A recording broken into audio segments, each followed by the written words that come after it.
This happened on New Year's Eve of 2021 when I was 17 on a now deleted app called Itsumi. It was an app where you could talk to people all around the world without the fear of showing your face as you created your own animated avatar. Looking back, the app was a really enjoyable experience as I met people I'm still friends with today, but most people who used Itsumi could agree that it could get toxic. Many users, including myself, trolled parties which were basically live streams where a host could allow 3 other people to be talking with them, and the party's guests could comment in the chat. One time I was trolling a party when I was new to the app, and the host was, unbeknownst to me, quite notorious on the app and already had a large following. Before this, I'd never heard of the host, although I knew a couple of her friends. Her name was Kehlani and mine was Sealniz, not my real name. Usually, the people I trolled didn't have the reaction I wanted, arguing back, but this host started arguing back, and we went back and forth for a while, with the party getting many guests and the comments were going wild. After the party, I texted her on the app, going back and forth with her again until we were full on beefing, and I asked her to pull up. Really, I didn't want to fight this girl because I was only arguing with her in the first place for shits and giggles, but she was taking me serious. She told me she lives in Chicago and I live in Milwaukee, so I thought there's no point in driving 1.5 hours just to fight a girl that I've never even met. At the time, I was stupid and still had the mindset of a hood rat, so me pulling up to this girl wasn't far-fetched. It got to the point where this wouldn't shut up, so I did something I still regret to this day. I told her I'd meet her at her place if she was with it, and she accepted. I hopped in my car and put her address in the GPS. Not gonna lie, the apartment building she lived in looked sketchy and ghetto, but I didn't really care because I also was from the hood. I brought my twin sister with me just in case Kehlani had people with her to jump me. As we pulled up, I saw a girl who looked to be Hispanic and had sneakers and a hoodie on, so I presumed it was her because of her accent and her clothes. I told my sister to wait in the car because she looked to be alone. I ran up to her and we started fighting. Not to brag or anything, but I've been in many fights growing up in the hood, so I do know how to defend myself properly. To be honest, I was getting the best of her when out of nowhere, some guy proceeds to pick me up and try and separate us. At first, I thought it was some kind of security of the apartment building, but he wasn't wearing any kind of uniform or anything. Actually, he looked quite a mess looking back, and he reeked of alcohol too. He managed to somehow separate us even though at this point I was going batshit crazy and Kehlani was still trying to get little hits in. By this time, my sister came out of the car when she saw the guy getting involved and presumably Kehlani's friends who came from inside the building trying to hold her back. After we were separated, the guy literally starts dragging me to a rusty, beat-up black Honda that was parked nearby. I started fearing for my life and screamed my sister's name. She came sprinting, but the guy had already opened the trunk and threw me in, trying to shut the trunk. I was kicking and screaming, but he was really strong and managed to shut the trunk. My heart practically stopped when I felt the car speed off. I can still remember my sister's screams for help. We drove for 5 minutes, and I'm claustrophobic, so I was frantically trying to get out the tiny trunk. I was texting my sis, and luckily she informed me she had called the police already and she was following the car. After a few minutes, the car stopped, and he lifted the trunk and dragged me by my hair into some house that looked run down and dirty from the outside. He practically threw me into the house, and I saw my sister running after the guy with a baseball bat we brought just in case anything bad was to happen. She managed to get one good hit on the man with the bat, but he kicked her off and locked the door. Even though I heard sirens nearby, I was still terrified of what he was going to do to me. He dragged me into some room in the back of the house, and the whole time I was fighting him off as best I could. The police burst in a couple of seconds later, however, and tackled the man. Surprisingly, he didn't resist and was quite calm, letting them handcuff him. I was reunited with my sister, and in that moment, I realized how precious life can truly be. Ever since that day, I changed for the better. Me and my sister no longer beef with anyone, and we've definitely grown up in the past year. After the incident, Kehlani left the app. I decided to call it quits soon after as well because many people I was cool with started moving on and I wanted to leave the memory of that day behind. I never told anyone on Itsumi what happened, not even my friends, as I was afraid no one would believe me. So if there's anything to take away from this story, it's to not make dangerous decisions like I did that day pulling up to a sketchy neighborhood to fight a stranger. The Itsumi app was shut down on August 10th of this year and was replaced with a new app, Codename. Recently, I moved back to England with my sister, and we'd both go to an amazing college here.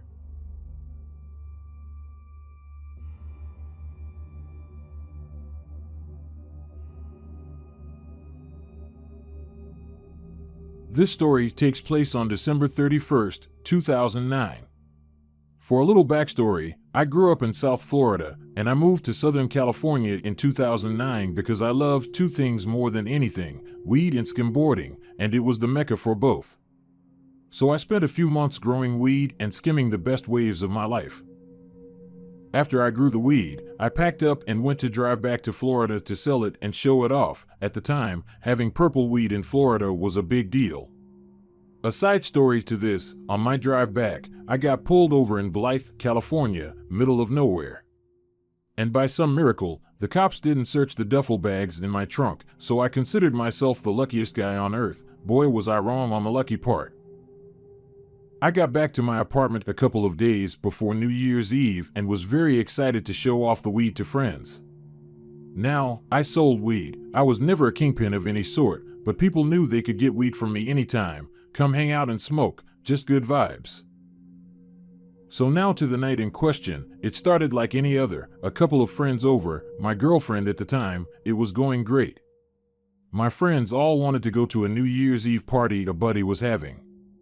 Looking back, I always thought, what if I just went? Guess I'll never know. So all my buddies left. My girlfriend was tired, so she also went home. Before I went to bed, I decided to run across the street to get a Nestle strawberry milk, which was one of my favorites. After I got the milk, I was walking into my garage to go back up to my apartment. As I reached for the doorknob, I heard heavy footsteps. I went to turn around and was grabbed by my shirt and thrown against the wall. I hit my head, but not very hard. I figured it was my buddies who forgot something. I turned my head to look, and I was hit with the butt of a gun. The next thing I knew, I was seeing, as I can best describe, black blotches and shiny circles as I was dragged upstairs. At this point, I never fully turned around, so I didn't know who or how many people were there or what was going on. I just heard one guy's voice saying, "Where's the fucking weed?" Now I'm not trying to get shot over some weed. I had my hands up and calmly told them, "It's over here, you can have all of it, just calm down." As I was escorted to my bedroom, I pointed out the duffel bags, which contained everything I brought over. After they grabbed them, they asked where the money was. Now, like I said, I sold weed, but it was basically to smoke for free and have some extra cash. I did have a couple of grand in my closet in a sweatshirt pocket, but I wasn't ready to give that up. I told them I didn't have any cash, and the weed was all I had. That's when the gun left my head. The next thing I heard terrified me. I heard the gun being cocked and placed back to my head. Immediately told them where it was. They grabbed it, and I heard footsteps running away from my bedroom and the door slamming. I got up in a panic and ran downstairs, closed my garage door, and ran back upstairs. I stood in my kitchen just staring off. I mean, what the hell should I do now? I thought. Do I call my girlfriend? Do I call the cops? Well, I can't call the cops, I instantly thought. My mind was racing. As I went to call my girlfriend, I heard glass shattering. Now my front door had been locked the whole time since we came through the garage. When you entered the front door, there are stairs directly leading up to my apartment. I looked down and saw a hand reaching in and unlocking the door. They were back. I ran back to the kitchen, put my hands up, my heart pounding. Why were they back? The first guy didn't even look at me, he just ran past me into my room. The second appeared and pointed the gun at me. I made direct eye contact with the guy pointing the gun at me, and as I looked at him, I realized I knew him. At that same moment, By the look on his face, I could tell he knew who I was as well. He turned visibly white. My dad was a teacher, and a damn good one at that, and was well known in my community. And growing up, he would have parties and fun activities for his classes. And this guy standing in front of me with a gun pointed at me was one of his former students. I felt sick to my stomach at this point. I put my head down, closed my eyes, and took a deep breath. All I saw was a picture of my family from a vacation when I was about 10. I never understood why that picture, it's just what I envisioned, and it was so clear. The next thing I heard was my front door slamming. I went downstairs and lit up a cigarette, about to call my girlfriend again when I saw headlights from a car coming towards me. And wouldn't you know, it was a police car. Now I looked rough. He got out and asked if everything was okay. I didn't say a word. He said, "Your downstairs neighbors called because they heard some yelling and loud noises." I didn't know what to say. I was speechless, like there's no way this can be happening right. I told him some guys came to rob me, but they left because they must have had the wrong house. He asked what exactly happened. I told him they went to the kitchen and were looking for something in there, so that the attention wasn't in my room. As more cops showed up, and as they dusted the kitchen for fingerprints. Then I saw one head to my room. I thought, well, at least they won't find any weed because these guys took it all. I was asked to come into my bedroom. The guy led me to my closet and pointed at the top of my safe. "What's this?" he asked. Earlier I had rolled a joint, and a little bit fell out of the top. Now this was 2009 in South Florida. Weed was looked at as very illegal. I told him I smoke every now and then, figuring if they thought I was just being honest they would look past it. He told me to go sit on the couch. A few minutes later, I was told to stand up and put my hands behind my back, and as I was being handcuffed, I thought back to when I was pulled over on the drive to Florida. I mean, at least I wouldn't have gotten beat up and robbed if they would have found the weed that night, just arrested. That was the start of a pretty dark time in my life, and weed turned out to be the least of my worries. I'm happy to say I'm coming up on 6 years sober now. I have a beautiful family, and I consider myself the luckiest guy in the world.